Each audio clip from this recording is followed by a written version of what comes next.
Hello and welcome to episode 1, the first official episode of the Marta Rachel intake. I am your host, of course, Marta Rachel, and I am so excited for this topic. This centers around a brown girl of Middle Eastern descent who is a superhero. This girl, her name is Kamala. She is a 16-year-old high school student who is going to evolve into Miss Marvel, which is the name of the show. Now, of course, I'm excited because I think it's been a long time running that a brown person, especially a Middle Eastern person, get a spotlight and is a superhero. There are so many people, especially I can imagine if I'm excited as a brown woman, I can imagine girls who are also brown, especially Middle Eastern girls, how excited they are, even boys, to have a superhero that they can identify with, that is representing them. If you probably remember, there was so much discrimination against Middle Eastern people, about people of Middle Eastern descent. It was just really disgusting, where it was just being labeled, and sometimes people were attacked, were verbally abused, physically abused just for being Middle Eastern, called terrorists, and all these nasty things. The time has come where there is a Middle Eastern superhero. And I'm so excited to see what this show is going to display, what it's going to really entail, right? It's obviously about a 16-year-old high school student named Kamala, right? She's not like super popular. She is not like super skinny. She's an average girl with what seems to be two amazing friends, Bruno and Nakia. So you see in the show, it's really funny because she's even in gym class, like she gets hit with like a volleyball in the face. She is being called out by teachers. She's like drawing these things. She's a daydreamer. I've been a daydreamer since I was like a little girl. And sometimes I would have to like call my attention, especially like in elementary school and even in high school, where it's just like, hello, snap out of it, pay attention. So it's good to see just a regular high school student just trying to figure out life as a high school student, which if we can think back, those of us who are not in high school, who are in our 20s, 30s, 40s, however old we are, for many of us, maybe high school was not the easiest thing, right? It's just raging hormones. We're trying to figure out who we are as people, and we're still pretty much kids trying to figure life out. It was really interesting to see the dynamic also with Kamala, who again is going to be Miss Marvel and evolve into Miss Marvel, the dynamic with her parents. And even though I come from two parents from the Dominican Republic who immigrated to the United States, I see similarities from her parents and also my parents, right? That strict, I definitely look back, I'm not proud of it, but hey, a girl has to do what I had to do because my mom would not let me do things. It would be like, oh, I have to make things up. Kamala, we see her trying to go to this convention, right, of like superheroes, and she's really excited. It's kind of like the Comic-Con, and she is pretty much trying to convince her parents. It's so funny, and her parents are just like, no. Then there's a twist like, okay, you can go, but you're going to go with your dad. Right, and you're gonna be little Hulk and your dad is gonna be Hulk. And it was so funny and adorable where dad comes in the room dressed as the Hulk, but like with this homemade costume that mom made for both of them, and he's like so excited and making all these sounds, and she's like horrified. First of all, like, mom, it was so sweet because obviously looked like it was very time consuming. All she wanted to do was please her daughter, but that was their rules. Either you accept wearing this costume, which is not revealing. You're not going to be like these girls with these tight clothes. You're going to wear the costume that I made for you, and your dad is going to go with you. He's going to stay there with you for 2 hours. And she's, of course, mortified because who wants to go to any event, especially it's like the first time that she's really allowed to go out.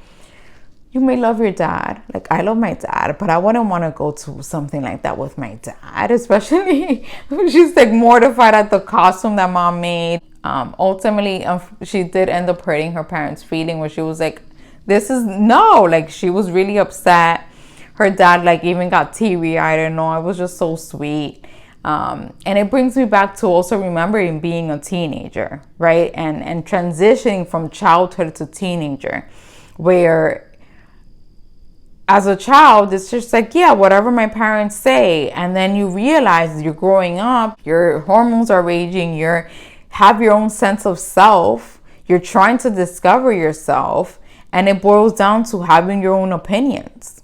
And it's just like, well, no, I don't agree with what you're saying, mom and dad. I don't agree with what you're thinking. No, I don't want to wear this. No, I don't want to go here with you. No, I don't. And it's just, it's often, more often than not, revealed as just like, oh, you're being rebellious, right? In my case, it'll be like, oh, tú estás malcriada, which is pretty much that, like rebellious, like, who do you think you are?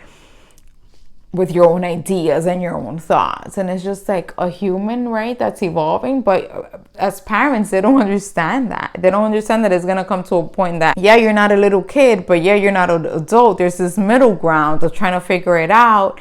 And now ideas are evolving and things are just changing. And that can often be the space between a child or a teenager and a parent where there's just now like bumping heads because there's a lack of understanding, because things are just changing and they tend to change kind of, it seems, right, from one day to another so suddenly. Kamala and Bruno are like obviously ride or die. Kamala's just like, well, I'm gonna have to sneak out, right, pretty much. She comes up with this elaborate plan with time frames of like when we're gonna catch the bus and when we're gonna get there and how long we're gonna stay there in the event, which is pretty much like a Comic-Con, right? When we're gonna come back, and I'm gonna be at home by this time. And of course, right, like any good show, it doesn't work out that way. She gets home like 2 hours from the predicted time that she thought she was gonna be home, and mom is waiting for her in the room. Growing up with my parents, my mom always took like the lead. My father was more of like the laid back, reserved, quiet one. And it would be like, if I ask permission for whatever, it'll be like, ask your mom, whatever your mom says. So I found interesting, and I was wondering, did mom find out that Kamala was missing from her room, not tell her husband necessarily, or not tell him yet, and was just waiting there? Were they both aware?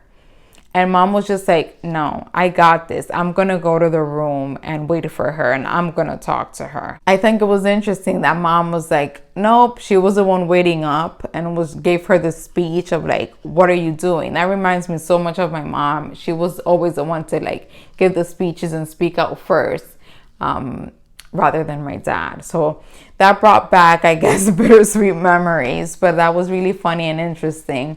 I'm interested in just seeing the dynamics of how the characters are going to continue to evolve. The relationship that they have is extremely believable. They look like amazing best friends who love each other, who are like ride or die, don't worry, like, especially when she was showing like these powers in the convention, that kind of things got out of control. She's like, don't tell anybody. And he's like, I would never. Like, of course I'm gonna keep your secret. Like, I got you. It wasn't like these like gossipy friends of like, well, you did something in front of this friend, you know the whole school is gonna know tomorrow. We don't get the sense of that at all. We get this sense of like, I'm a ride or die. I did find it interesting that he is a white person. And I wonder, it does make me wonder if it's just like, if it just would have been a complete Middle Eastern cast, including from like her closest friends, or if it would have been her best friend Bruno, instead of being white, would have been black or Asian. If that would have been too much for certain people. Like, okay, like we need to at least put one white person in here to like represent, to make it kind of okay. Right? I don't know if you guys are familiar, but there was recently a huge scandal in connection to the Obi-Wan Kenobi show, where one of the characters was pretty much attacked, right? Just for the pure sake of just being a black woman. So much hatred. A lot of people displayed so much hatred, sending her threatening messages on her Instagram, just completely disgusting things, saying just completely disgusting things, with displaying completely disgusting behaviors, just because she's a black woman on this show, because in the comic this character that she's playing was not really black, and it's just like, oh my gosh, they're just putting you in there because they pity you among the horrible, disgusting things that they told her. So I wonder if like a white character will be placed in Miss Marvel just to make it a bit more acceptable, and for people to be like, okay, well, at least, yeah, it's whatever. It's like a Middle Eastern base, but at least there's just like one person who is not of color representing. At the end of the day, what I am interested in seeing is the continued acting. I think Bruno, who is her white best friend, is doing an amazing job. I am very pleased to see overall the dynamic that they have, the relationship that they have, this amazing friendship. I went to also an all girls school, so it's hard to me. I can't really relate to being in high school and having like this super close male friend. At the end of the day, it's, for me, the most important thing is quality acting. And I'm not an actress, I'm not part of this world, but I was very pleased. It's not like, yeah, I may not be an actor, but when you see a show that's just is not good, it's just not good. But I'm pleased so far. It just, honestly, it just does make me wonder, oh, why wasn't the character of any other race? Very happy to see what's next and how things continue to evolve. Yeah, I am very happy. Again, I cannot say it enough, state it enough, how excited I am for a brown girl to be a superhero. This is really exciting, and it's been long overdue, and I'm excited to see how this show continues to evolve. But overall, regardless if I speak about this again or I don't, I urge and encourage everyone to, if you have not already, go to Disney Plus and watch Miss Marvel. It is amazing. I love to see also how just laid back she was, just navigating life. I love that she's not like super skinny. I love that she was just like, I just want to hug her. I wish if I was like a high school student, I would want to be her friends. Right now, it'll probably be creepy. But if I was a high school student, that is someone that I'm like, yes, girl, I definitely want to be your friend. So it was really cool. I'm excited for what's to come. I hope you guys are too. If you've watched it already, feel free to leave me a comment. Let me know what you're looking forward to in the show. If you agreed with anything that I said, if I missed maybe a point that you think is maybe important to highlight, let me know. I am here to definitely interact and look forward to hearing from anyone who this video connects with. And episode 1 of the Marta Rachel intake is here. So thank you so much for joining me. And there's more of this to come. Episode 2, completely different topic coming up. And I am excited to continue sharing with you all. Thank you so much. Peace and love, baby.